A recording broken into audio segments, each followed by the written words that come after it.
관죄 예물과 같이 벌써 내가 포도주처럼 부어버림이 되고 나의 떠날 때가 가까이 왔기 때문이라.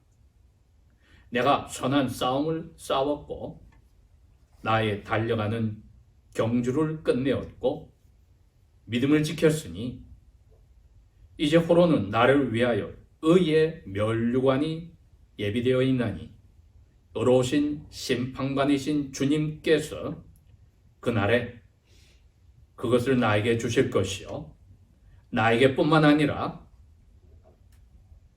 그분의 나타나심을 사랑하는 모든 사람들에게도니라. 아멘.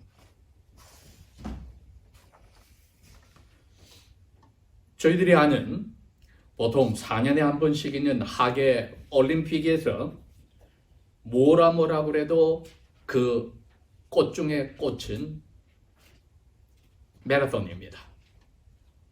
오늘 사도 바울이 말씀하신 가운데 유언과 같은 말씀 속에 이미 1세기에 그리스에서 행하였던 그 올림픽 경기의 한 모습을 지금 이야기를 하고 있습니다. 마지막 마라톤의 종착지 피니시라인이 여러분 어딘지 기억하시죠? 올림픽 경기장 안에 관중들이 모여있는 그 안으로 들어옵니다. 그렇게 해서 피니시 라인을 정해놓고 그 테이블 끊는 것이 마라토너의 가장 원하는 부분이죠. 사도 바울이 그 이야기를 했습니다. 7절에 내가 경주를 끝내었다. 이 올림픽 경기에 마라토너가 눈앞에 있는 그 피니시 라인의 테이블 끊는 것과 같은 그 모습을 자기 머릿속에 지금 생각하는 겁니다. 그러면 그 1등으로 들어온 사람에게 씌워주는 게 무엇이죠? 월계수 면류관을 씌워줍니다. 일본이 한국 땅을 점령하였을 때 일본의 깃발을 달고 로마에 가서 1등으로 그 면류관을 썼던 분이 바로 송기정 선수였습니다. 그거는 가슴속으로 울었겠지만은 또 동아일보가 그 사람의 사진을 찍어서 할 때에 일장기를 빼버렸습니다. 그렇게 해서 조선 총독부 즉 일본의 앞잡이에게 많은 고통을 받기도 한 그런 우리 민족의 올림픽 마라톤과 관계된 사실도 있습니다. 이미 저가 태어나기 전에 이야기입니다. 아마도 1936년이 아니었나 생각하는데 이처럼 하나님께서 사도 바울의 마음속에 성령님을 통하여서 너 이제 이 세상을 떠날 때가 다 다가왔다고 이야기를 해줬습니다. 목자님, 그게 저희들하고는 별로 관심이 없는데요. 저는 10대예요. 저는 20대예요. 저희들하고는 별로 관심이 없잖아요. 여러분, 안타깝게도 우리는 뱃속에서 태아로서 엄마 뱃속을 나오기 전까지 자라면서도 이미 하나님이 정해주신 라이프 스팬, 수명은 줄어들고 있습니다. 여러분, 하나님께서 우리에게 깨닫게 하는 겁니다. 시편 기자는 그렇게 고백합니다. 하나님이요, 모세가 120살의 나이가 돼서도 그 고백을 합니다. 저로 하여금 지혜롭게 하셔서 저가 얼마 남지 않은 것을 알게 하소서. 그게 지혜로운 사람입니다. 여러분, 내 인생이 앞으로 한 달 남았다, 1년 남았다, 하루 남았다, 3개월 남았다 아는 사람의 오늘을 사는 모습이 어떨까요? 절망에 빠져서 그날이 온 것을 벌벌 떨며 기다리거나 될 대로 되라고 마음대로 살거나 아니면 그때까지 남은 것을 내가 어떻게 가치 있게 살까 하는 사람, 그쯤 되지 않겠어요? 우리는 그 마지막의 사람과 같습니다. 그런데 그 죽음이 다가오는 것을 사도 바울은 뭐라고 표현했습니까? 떠날 때가 되었다. 그런데 이 떠나는 게 여러분, 고향을 떠나는 게 아니라 고향으로 떠나는 겁니다. 고향으로. 이분이 그 전에 이미 10년 전에 고린도에 있는 교우들에게 편지를 보냈습니다. 고린도후서 12장에 가면 그 이야기가 나옵니다. 내가 14년 전에 어떤 사람을 아는데 그 사람이 세 번째 하늘 낙원에 갔어. 사도 바울 자기 자신을 이야기하는 겁니다. 자기가 그 계시와 환상을 영이 몸을 빠져서 하늘에 가서 자기 영혼의 고향이 어딘지를 보았습니다. 거기에는 이미 먼저 가 있는 아브라함이 있고 이삭이 있고 야곱이 있고 수많은 자기의 육적인 이스라엘의 조상들뿐 아니라 수많은 이방인들도 와 있고 욥 할아버지도 계시고 아담도 계시고 노아도 계시고 그게 여러분 고향이었습니다. 예수님 잡히시고 돌아가시기 약 2주 전에 베타니에서 죽어서 썩은 냄새가 나는 송장이 있는 무덤 앞에 가서 예수님이 그럽니다. 나사로야 나오너라. 나사로가 자기 고향이 정확하게 어떤 곳인지 하늘에 갔어야 알고 기쁘게 살고 있는데 예수님이 나흘 만에 불렀습니다. 그분이 불려와서 동생들하고 만나니까 아유 여기가 좋아했을 것 같아요? 여러분 생각해 보세요. 비교가 안 됩니다. 비교가 안 됩니다. 사도 바울이 그 고백을 했어요. 너희들을 생각하면 내가 여기 있어야 되지만은 내 고향 내가 가본 곳 너무 좋아. 빌립보 교인이 그럽니다. 너무 좋아서 비교가 안 돼. 그렇지만 너희들 때문에 할 수 없이 내가 지금 여기 있는 거야. 여러분, 하나님의 자녀들은 우리에게도 부모님이 계시고 고향이 있었습니다. 특별히 이민자들은 유학생들은 그게 있습니다. 그 고향을 생각해 보십시오. 마음속에 아련함도 있고 웃음도 있고 평안함도 있습니다. 특별히 어려운 자리에 있는 그 시간과 순간에는 우리의 영이 그러한 고향을 생각하는 것이 오늘 사도 바울의 마음이었습니다. 빌립보 교인들하고 어울리는 것도 좋고 디모다가 자기를 방문하는 것도 좋고 자기가 에베소를 방문하는 것도 좋고 좋지만은 가장 마음에 그리는 것은 아브라함이 이삭이 야곱이 세라 자기 아내와 함께 기다리는 사람의 손으로 짓지 아니한 하나님이 계신 고향으로 가기를 원했습니다. 자기가 떠났던 오늘날 이라크의 남쪽에 있는 우르 자기 육체적인 고향이 아니라 영원히 하나님께서 아담을 통해서 넣어줬던 모든 하나님의 자녀들에게 넣어줬던 고향이 있는 하늘을 고향으로 생각했습니다. 그러니 목자님 그럼 우리 지금 다 집단 자살해서 그 하늘로 갈까요? 그건 아니지요. 왜 살려주셔서 오늘 주일을 선물로 주시고 이 자리에 안전하게 불러주셨습니까? 할 일이 있어서. 영적 유대인인 저희들의 할 일이 무엇입니까? 두 가지밖에 없습니다. 레위인들에게 주신 일은 두 가지밖에 없습니다. 예배하는 모습의 두 가지 모습은 찬송과 감사입니다. 유다란 이름이, 주이시란 이름이 찬송, 찬양입니다. 우리의 삶은 영원한 지옥에서 사탄의 아들, 딸에서 불러주셔 빛의 아들, 딸로 만들어주신 분에 대해서 온몸과 마음을 다하여 하는 찬송과 감사하는 찬송, 감사가 뭡니까? 예배의 전부입니다. 예배하는 삶이 있지요. 그런데 사도 바울은 이제 그것마저도 하늘에 가서 하고 싶은 겁니다. 그래서 나는 이제 떠날 시간이 왔다. 두려운 시간이 아니라 기다리고 기다리던 시간이었습니다. 8절에 뭐라고 그럽니까? 나에게뿐만 아니고 너희들도 그 시간을 기다리고 있어야 돼. 너희들도 세상을 떠나는 시간은 둘 중에 하나야. 주님이 오시든지 그 전에 너희들이 주님께 가든지 둘 다 떠난 시간이지요. 그러니 그 시간을 어떻게 한다고요? 8절에 사랑한다. 여러분 그릭 말에 사랑한다는 이 verb 동사가 3개가 있습니다. 친구끼리 하는 사랑한다. 남녀간에 하는 사랑한다. 하나님 자기 자신을 던져서 하는 신이 사람에게 베푸는 사랑이 있는데 여기 이 단어가 신이 사람에게 베푸는 자기 자신을 던지는 그 단어를 썼습니다. 사랑한다. 바리새인이 사람들의 존경과 칭찬을 사랑한다 해도 이 단어를 썼습니다. 즉 그 사람들은 자기 인생을 걸었다는 겁니다.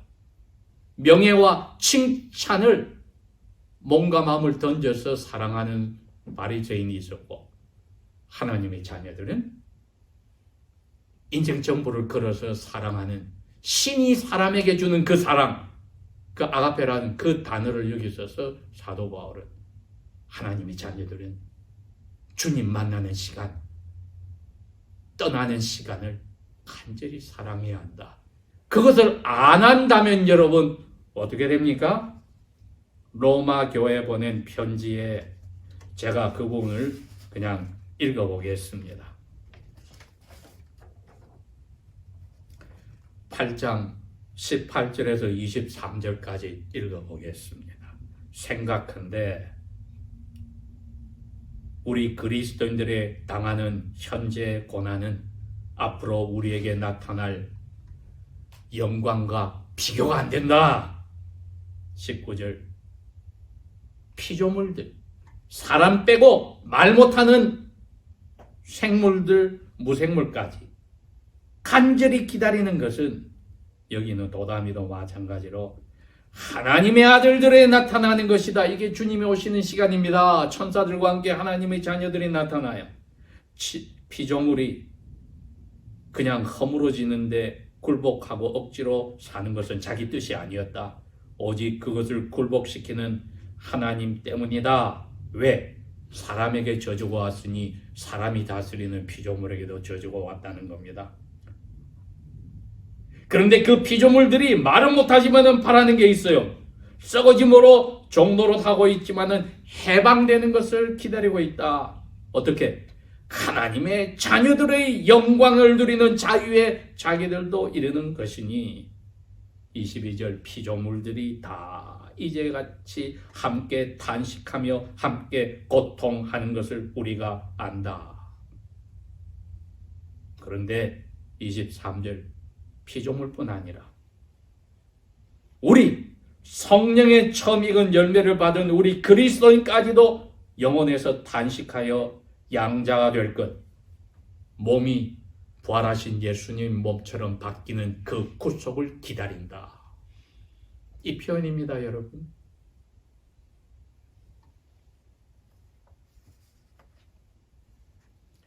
이것을 간절히 사랑하고 기다리는 기본은 피조물보다는 나아야 되지 않겠습니까? 말 못하는 생물보다는 나아야 되지 않겠습니까? 그들도 이 저주에서 벗어나기를 하나님의 자녀들이 영광의 자유를 누리는 것을 자기들도 맛보고 기다리고 있는데 그랬기에 사도 바울은 바로 8장 앞에 7장에 그랬습니다. 오라 나는 피곤한 사람이다. 누가 나를 이 사망의 몸에서 건져내려 해놓고 8장 1절에는 그리스도 예수 때문에 감사합니다. 왜?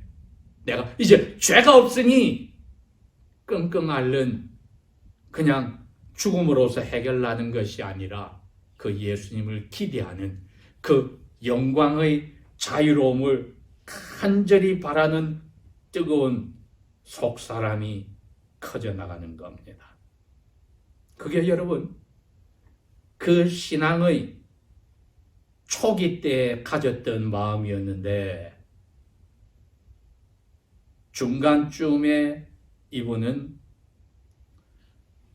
고린도전서 9장의 26절, 27절에 자기의 신앙의 여정에 점점 성숙해 가면서 뚜렷이 잡은 것을 고백합니다. 25절부터 읽어볼게요. 마라톤 이야기를 합니다. 그리고 복싱하는 권투 선수 이야기를 합니다. 이게 올림픽 이야기입니다. 이기기를 다투는 사람마다 모든 일에 컨트롤을 해. 절제를 해. 그런데 그 올림픽 선수들은 썩을 면류관 따겠다고 그렇게 훈련을 하는데 우리는 썩지 아니할 면류관을 얻고자 하노라. 그러므로 내가 이제 마라토너처럼 다름질하는 것을 어딘지도 모르고 달려가는 거 아니야. 박싱 선수들이 그냥 허공에 손을 뻗는 게 아니야. 27절. 내가 나의 몸을 철저하게 컨트롤해서 복종시키는 것은 내가 다른 사람에게 하나님께 가자 하고 전파해놓고 내가 중간에서 폴라 떨어져 나가 상을 못 받을 거 두려워. 이분이 신앙의 여정 속에 그걸 깨닫기 시작했습니다. 많은 이방인들이 인생이 바뀌어서 예수님 안에서 진리와 의의 거룩함으로 새 삶을 살아가는 것을 볼 때 두려움이 생겼습니다. 내가 저 기쁨 속에 점점점 같이 어울려서 마지막까지 마라톤 피니시 라인까지 가서 면류관을 받는 데서 떨어지면 안 되지. 이게 신앙의 여정의 이분의 고백이었습니다. 그리고 그 마지막에 인생의 마지막에 와서 이분이 한 고백이 오늘 저들이 읽었던 디모데후서 4장 6절에서 8절이었습니다. 눈앞에 피니시 라인이 수많은 사람들이 쳐다보고 있는 그 자리까지 왔기 때문에 마음으로는 이미 뭐라고요? 다 했다. 면류관을 나는 이제 받는 것뿐이다. 그 심판관이 누구라고요? 예수 그리스도께서 나에게 주실 거다. 제가 제목을 뭐라 붙였습니까? 왜? 의로우신 심판관, impartial. 바울러를 내가 사랑하니까 너 힘들어도 내가 점수 더 줄게. 너가 2등으로 와도 1등 해줄게. 아닙니다. 정확하게 어머니의 뱃속에서부터 주님을 만난 그 시간까지 우리 삶 전체를 보시고 정확하게 점수를 매기는 분, 의로우신 심판관이신 예수 그리스도께서 피니시 라인의 결승선에 딱 가슴을 갖다 댔을 때 나에게 주실 것이고, 나에게 뿐만 아니라 그 주님의 나타나심을 사랑하고 간절히 기다리는 우리에게, 너희들에게, 디모데에게, 에베소 교인들에게, 그리고 21세기를 사는 우리 한사랑 선교교회 멤버들에게 주실 것이다. 의의 면류관을 주실 것이다. 왜? 의로우신 심판관 주님께서 사도 바울에게 그 의의 면류관을 그날에 주실까요? 제목입니다. 왜 주실까요? 받은 은혜를 감사하는 마음으로 살았습니다. 이분은 그 감사한 마음으로 찬송하며 살았다는 표현을 여기에 7절에 6절에 썼습니다. 출애굽기 20장 40절에 나오는 29장 40절에 나오는 시내산에서부터 이미 이스라엘에게 주신 명령입니다. 하루에 아침과 해 떨어지긴 저녁에 너희들이 나에게 2번 제사를 바쳐야 되는데, 불에 태워서 바쳐야 되는데 1년 된 양을 바쳐야 되고, 그 다음에 밀가루 곱게 빻은 데다가 알리브유를 섞고 향유를 넣어서 그걸 태워야 되고, 마지막으로는 거기에 포도주를 부어서 불태워야 한다. 여러분, 얼마나 냄새가 향기로운 게 다 올라가겠습니까? 사도 바울이 그 이야기하는 겁니다. 나 거기에 부어주는 포도주와 같이 내가 인생을 그렇게 나는 받은 은혜 감사하며 찬송하며 살았어. 다 부었다고 했습니다. 이제 불타서 사라져 하나님이 맡아주시는 그거 인생 내 다 살았어. 그걸 생각해 이분은 빌립보 교회도 똑같이 이야기를 했습니다. 그 말이 여기 말하는 관죄 예물이었습니다. 2장 자기가 14절에서 17절의 한 표현입니다. 내가 그 예물처럼 다 인생을 쏟았어.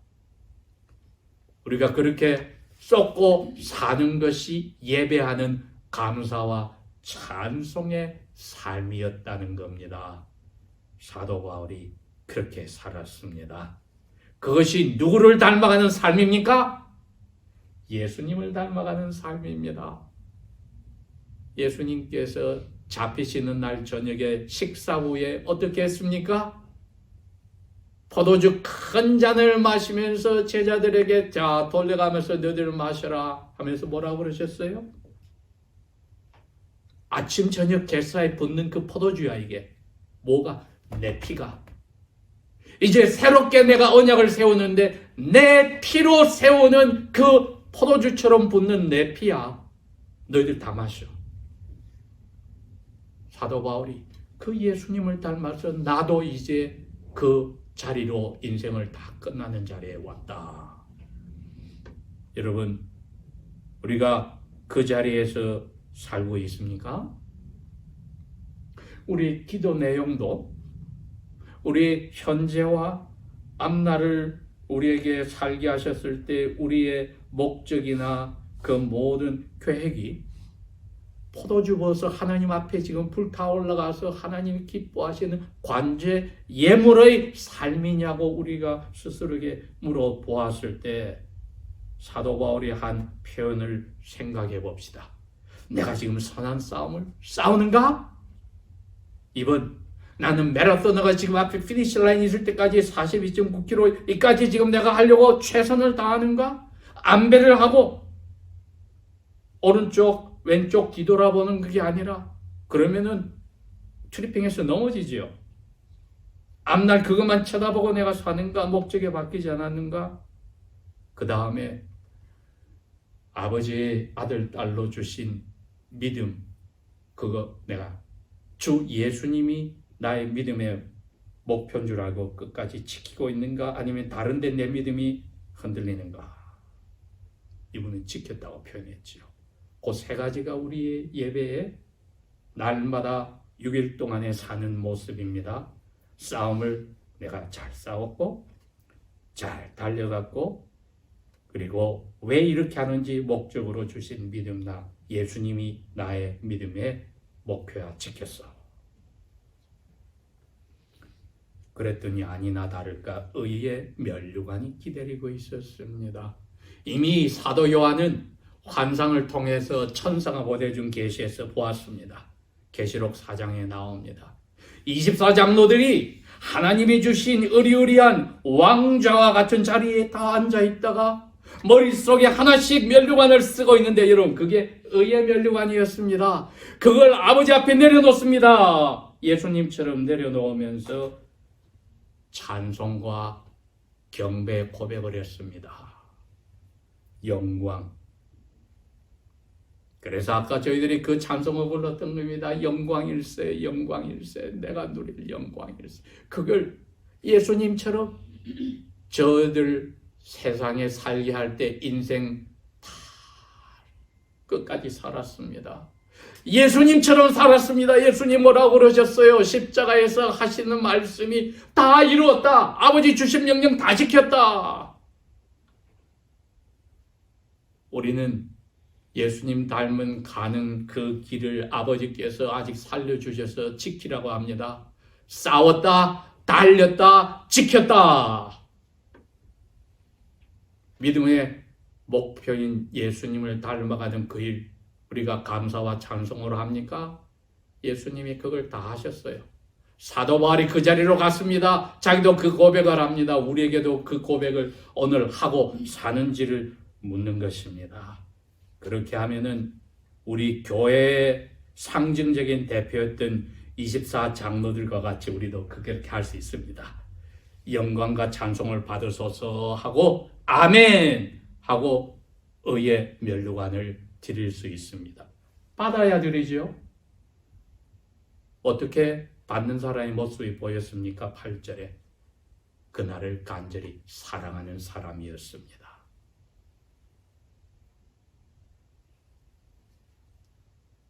그러므로 내가 하나님의 자비하심으로 너희를 권하노니 너희 몸을 성령께서 사시고 아버지와 아들이 와서 사시는 너희 몸을 살아있는 예물로 바쳐라.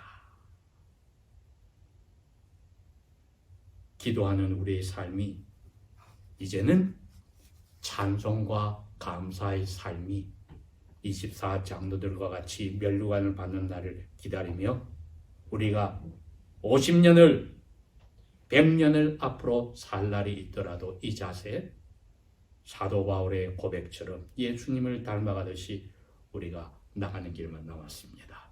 기도하겠습니다.